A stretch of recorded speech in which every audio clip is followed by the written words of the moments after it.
Olá pessoal, me chamo Tassiane, sou proprietária da empresa Volare e responsável técnica. E para esse primeiro bate-papo com a Volare, para a gente falar sobre mosca dos estábulos, surtos, desafios, formas de controle, eu trouxe dois importantes pesquisadores, referências no assunto, Paulo Cansado, Tadeu Barros, sejam bem-vindos. É um prazer estar aqui, a gente vai poder trocar bastante informação e bater um papo bem legal. É um prazer, Tassiane, obrigado pelo convite. Então vamos lá. Primeira pergunta do nosso papo. Como tudo começou? Quando que nós tivemos as primeiras evidências de surto de mosca dos estábulos no Brasil? Tadeu, fale um pouco mais para nós. Bom, surtos, na verdade, existem relatos desde a década de 70.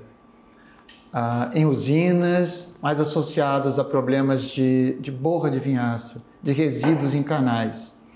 Mas o problema começou a ser mais conhecido, primeiro com o advento da internet, que permitiu uma divulgação ampla de algo que não tinha tanta divulgação assim. Mas começou em 1978, com a proibição do despejo de vinhaça em corpos d'água, em área de sacrifício, e com isso precisava se dar um destino à vinhaça. E no processo denominado fertirrigação, a vinhaça passou a ser aplicada nos canaviais, nos cultivos de cana. Isso não levou a surtos, na verdade, porque nos próximos 20 anos não há nenhum registro de surto. Mas em 1998 foi outra ação de cunho ambiental. A primeira foi por qualidade de água e a segunda por qualidade de ar. Foi proibida a queima da palha da cana pré-colheita. Com isso, a cana que era queimada e ficava só resíduo sobre o solo, passou a ter um acúmulo da palhada, a cada novo corte, maior a quantidade de palhada sobre o solo, e aí sim a vinhaça, somada à palhada, criou uma condição favorável ao desenvolvimento das larvas, porque a palhada passou a proteger a parte, vamos dizer assim, de baixo, onde tem mais umidade, a larva ali se desenvolve bem. Com isso, nos últimos 10 anos, nós temos um registro, foi publicado em 2023, de uma retrospectiva de surtos no país. 90% dos surtos que estão nessa publicação, são quase 600 surtos, ocorreram praticamente entre 2010 e 2020. Como bem colocado, né, surgiu esse documento publicado pela Embrapa Gado de Corte, onde tem um resumo de todas as condições já evidenciadas no Brasil e muito bem colocado pelo Dr. Tadeu sobre as situações que ocasionaram maiores evidências de surto relacionadas às usinas de açúcar e álcool. Paulo, fala um pouco para nós sobre, a partir de todas essas informações que hoje as pessoas têm disponível, né, as origens, diferentes situações, mas fala um pouco para nós sobre as principais pesquisas que trouxeram importantes informações para que a gente pudesse avançar junto das usinas para solucionar esse desafio bem colocado pelo Tadeu. Então, se a gente começou lá nesse trabalho aí, ele não fala só de usina não, né? Tem surtos em diferentes tipos de cultivo e geralmente está relacionado com agricultura e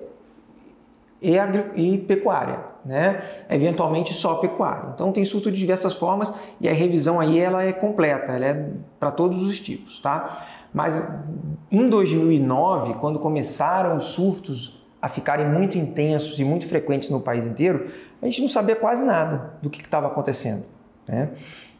E aí a gente iniciou, junto à Embrapa, em parceria com usinas e com pecuaristas aqui no estado do Mato Grosso do Sul, o estado foi pioneiro nisso, iniciou muitos trabalhos e a gente começou a tentar entender o que acontecia, né? Você participou disso lá no começo, no seu doutorado, antes disso também ainda como bolsista nossa, né? Então a gente começou a entender o que acontecia. Então as pesquisas desde aquela época, elas foram nos dando informações básicas. Aonde que a mosca está se reproduzindo dentro da usina, né? que época do ano que isso acontece, qual a relação disso com a aplicação de vinhaça, qual a relação disso com a palha, o pátio de torta, tudo dentro da usina que a gente está tratando aqui. Então, as pesquisas ao longo desses 10 anos nos mostravam onde estava o problema e isso possibilitou que a gente fizesse propostas, propusesse soluções, né? Que sozinhas geralmente parecem coisas pequenas, mas quando a gente junta tudo, a tendência é que a gente consiga manter a população num nível mais adequado, mais suportável, né, para o pecuarista. E como, né, comentou, quando eu comecei junto, eu entendi a complexidade do problema a ponto de tornar cada vez mais interessante a minha intenção de trabalhar com isso. E eu percebi que a cada ida na usina, que começou desde a ida com vocês, né, como estudante, depois que iniciamos o trabalho junto, né, da Volare, que eu criei com essa intenção de atender essa necessidade, nós percebemos que realmente a situação era muito mais complexa, muito mais ampla, principalmente se tratando da escala em que a gente teria que atuar, tanto junto das usinas quanto dos proprietários, né, os produtores pecuários do entorno, inclusive envolvendo outros setores, como a gente já percebeu problemas em algumas situações envolvendo frigorífico, granja de suínos, granja de aves. Então a gente percebeu que o sistema como um todo traz esse desafio ainda maior.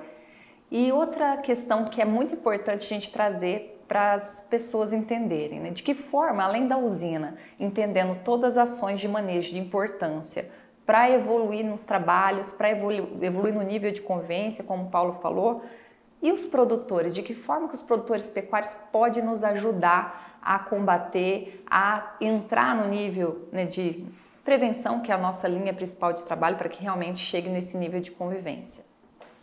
Bom, eu sempre comento que a participação do pecuarista ela é imprescindível, né? Mas o principal é que haja harmonia. Se os setores não conversarem, nada anda, né? Então a nossa experiência mostra que nos municípios, nas regiões onde tem problema e o pecuarista está organizado, né, seja através do sindicato, através de uma associação e conversa com a indústria, e a indústria também está aberta a escutar as reclamações dos pecuaristas e encontrar a solução, quando há essa conversa, geralmente a gente consegue caminhar, pelo menos tem uma tendência maior de ter sucesso no controle, né? E o que o pecuarista pode fazer para isso? Primeira coisa é se comunicar bem com a usina.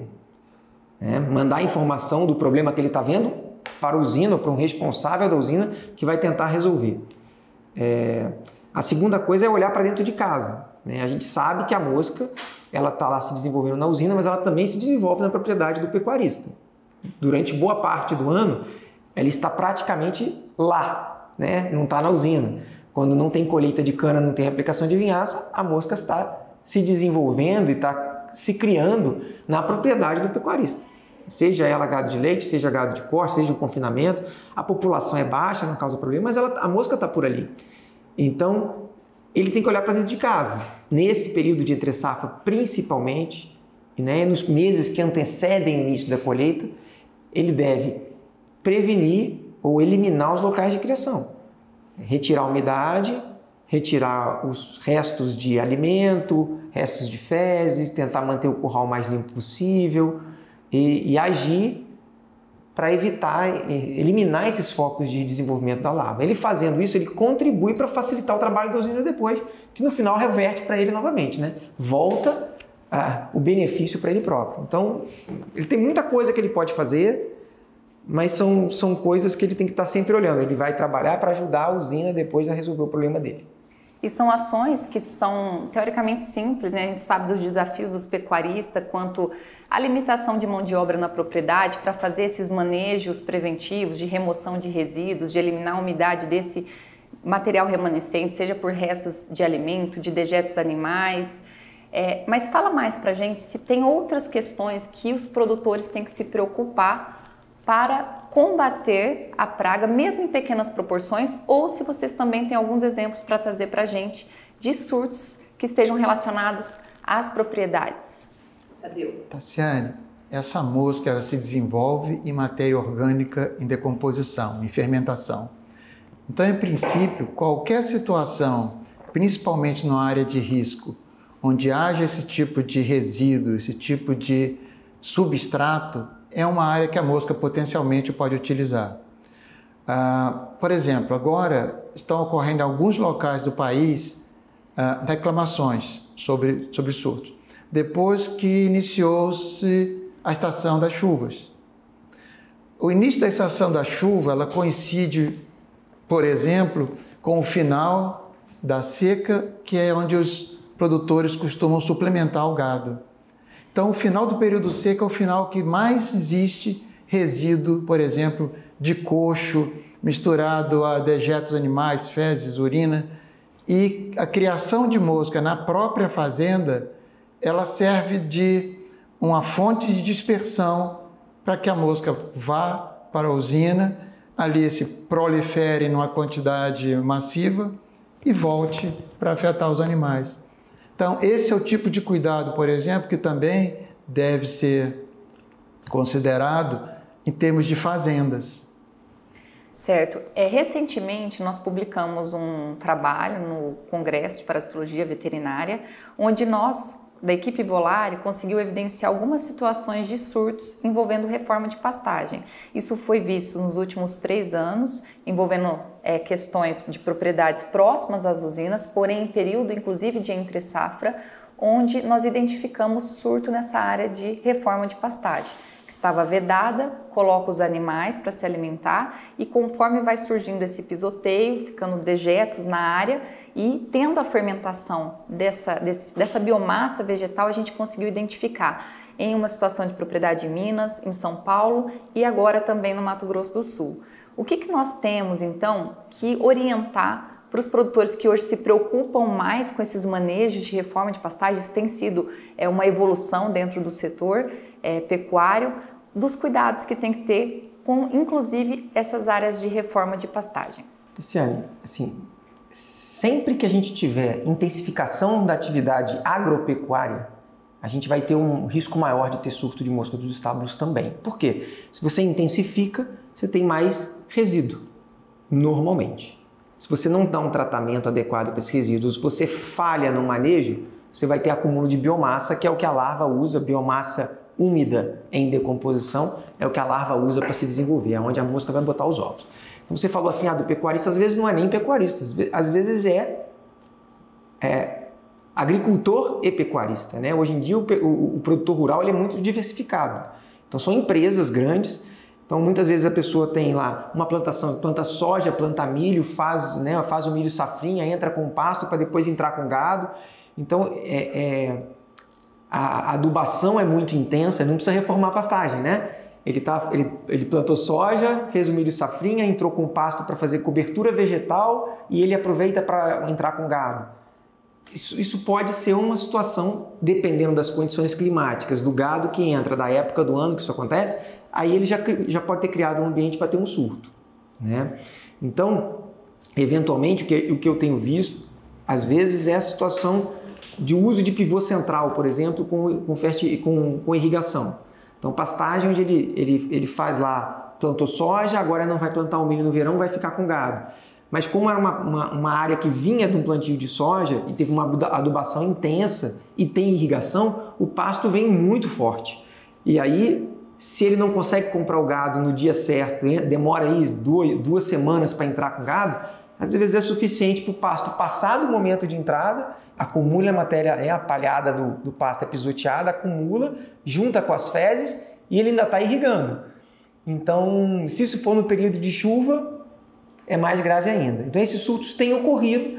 É óbvio que esses surtos não são do tamanho do surto que a gente vê quando tem uma usina. Nem em intensidade, às vezes até a intensidade é similar, né? Mas não em extensão de tempo. Tá? Nós vamos mostrar para vocês algumas imagens, vídeos, para que vocês, produtores, entendam sobre essas questões de reforma de pastagem e que possam aí trazer, né, maiores pontos de atenção também para dentro da propriedade. Tadeu, o que você acha em relação à adaptação da praga? Acredita que houve sim uma evolução de adaptação da praga aos sistemas ou correlaciona mais a uma questão de aumento de informações, de conhecimento que a gente foi obtendo ao longo desses anos? Historicamente, a gente não tinha muitos problemas com essa praga relacionada à usina, por exemplo. Mas, atualmente, o que a gente vê é que parece que ela está adaptada, e, na verdade, não é só a usinas de etanol, também ela está muito bem adaptada a outros sistemas de produção. Por exemplo, há surtos em várias partes do país e em outros países relacionados a cultivos diversos, mamão, abacaxi, a utilização de resíduos de processamento de café. Existem vários fertilizantes naturais que a praga se adaptou a eles, aprendeu a utilizar essas situações. E na usina não é diferente.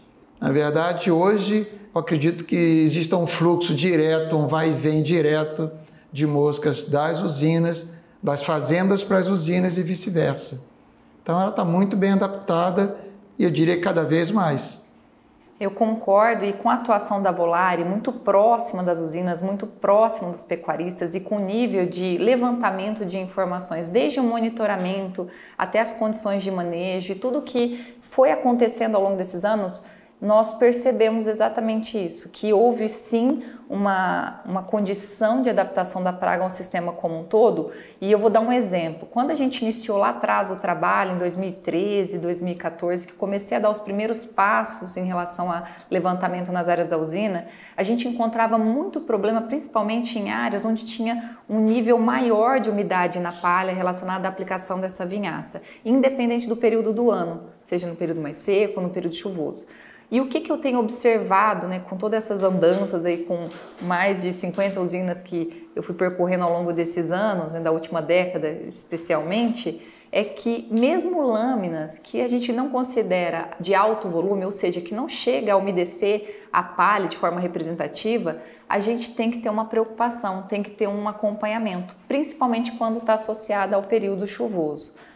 Paulo, fala um pouquinho mais para nós sobre isso também. Vocês da Embrapa têm observado algo a respeito disso também? Então, aquele projeto que está em andamento, em parceria com a usina e com o Ministério Público aqui no estado, a gente está fazendo testes com diferentes volumes de vinhaça, né? E aí o que a gente tem visto é que, independente às vezes do volume de vinhaça, a gente pode ter mosca em qualquer situação. Às vezes a gente joga um volume de vinhaça muito grande, maior às vezes do que está planejado no PAV para fins de pesquisa, né? Faz um teste e mesmo com esse volume, se tiver um tempo muito seco, o clima estiver muito quente, muito seco, não tem mosca nenhuma. E o contrário é verdade. Às vezes você não joga vinhaça nenhuma, se estiver chovendo e o tempo úmido, isso permanecer durante bastante tempo, né? Tempo suficiente, aí de 2 semanas para as larvas se desenvolverem, a gente pode ter larvas se desenvolvendo mesmo sem aplicação de vinhaça, né? Então, esse experimento tem mostrado para a gente os grandes desafios que a gente tem, porque não basta controlar a vinhaça, ver a quantidade de palha, você depende ainda de fatores externos que a gente não controla, que aí é o clima, né? Então a gente não consegue controlar tudo isso. São associações de fatores, né, Tadeu? Como o Paulo colocou, tem algo a complementar? Com certeza. Se a gente pensar que a origem das moscas é a fazenda, as moscas são atraídas pela usina e lá elas encontram situações favoráveis, né, para se desenvolver massivamente. Que situações são essas que primeiro seduzem as moscas para saírem do local onde elas têm um criatório e alimentação e depois voltam? Os critérios de produção de cana que foram estabelecidos com as melhores consultorias, para que tenha uma otimização da produção, são critérios que consideram cultivo de cana. Por exemplo, volume de aplicação de vinhaça.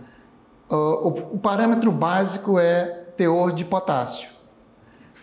Para a mosca, o potássio não faz a menor diferença. O que faz é o quanto de vinhaça vai ser aplicado naquele talhão.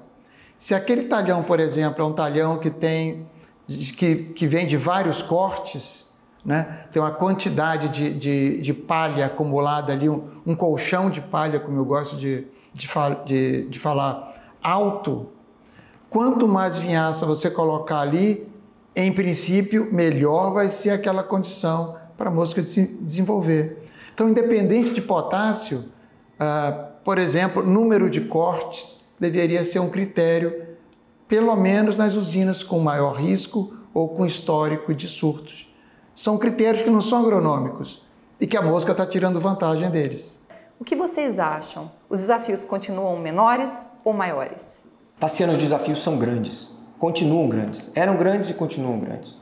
Antigamente a gente não sabia nada, então a gente fazia uma implementação e via o resultado. Hoje em dia, na maioria das usinas que são assistidas por algum especialista, ela faz já o feijão com arroz, o básico está sendo feito. Então, para a gente aprimorar ainda isso, né, aí é um trabalho mais de formiguinha, né? Você vai dando passos curtos e melhorando e aprimorando a cada dia. É muito importante que as pessoas entendam que, mesmo quando se faz tudo dentro do que está programado, se o ambiente não corroborar com a gente, não ajudar, o pior, se o ambiente atrapalhar, se chover muito, se acumular muita palha, se os pecuaristas em volta também estiverem trabalhando de maneira desorganizada, tudo isso pode colaborar e a gente acaba tendo surto mesmo numa situação de controle. Então, à medida que a gente tem uma complexidade grande do processo produtivo, a gente vai ter também um desafio grande na mesma proporção. Então, Tassiane, o desafio ele é enorme, porque na verdade é meio que uma luta contra a natureza. A mosca, ela simplesmente se alimenta no local, se reproduz em outro e para ela é um ciclo normal. E como é que a gente interrompe isso? Não é simples, não é banal. Não existe uma fórmula mágica, um passe de mágica. Infelizmente, nós gostaríamos muito de poder vir com alguma novidade científica e resolver tudo. Mas não funciona assim. Então, o que funciona é um esforço permanente, um esforço diário e com uma atenção assim de que pequenos erros eventualmente podem gerar grandes problemas e que persistem por muito tempo, por semanas, por meses. E às vezes é um erro aparentemente pequeno, mas que a mosca tira bom proveito dele para a infelicidade, principalmente dos produtores, mas também das usinas, para tentar segurar essa praga. Realmente o desafio é muito grande, não só no âmbito da pesquisa, mas para nós que estamos no dia a dia, acompanhando as usinas, os pecuaristas, os desafios não só relacionados a mapear, a direcionar e a superar esse trabalho, um trabalho de formiguinha. Eu passaria a manhã toda falando com vocês, realmente é muito esclarecedor, trazer várias informações e novidades e nós estaremos aí nos próximos passos, trazendo novas pessoas para avançar ainda mais com essas informações. Esse é o primeiro episódio de Papo com a Volare e nosso objetivo é trazer mais informações para vocês que estão nos assistindo, porque a gente sabe o quanto é desafiador e o quanto ainda nós temos que evoluir. E nós da Volare temos essa preocupação, não só de avançar com as tecnologias, acompanhar as pesquisas vindo da Embrapa, vindo das universidades, mas também trazer novas condições de trabalho e particularidade e estratégias para cada um dos nossos clientes e produtores que tem esse desafio no dia a dia. E eu quero agradecer novamente a presença dos meus colegas e pesquisadores, Dr. Paulo, Dr. Tadeu. Foi uma honra estar com vocês e espero que a gente possa ter outros momentos de esclarecimentos para todos aqueles que estão envolvidos nesse processo.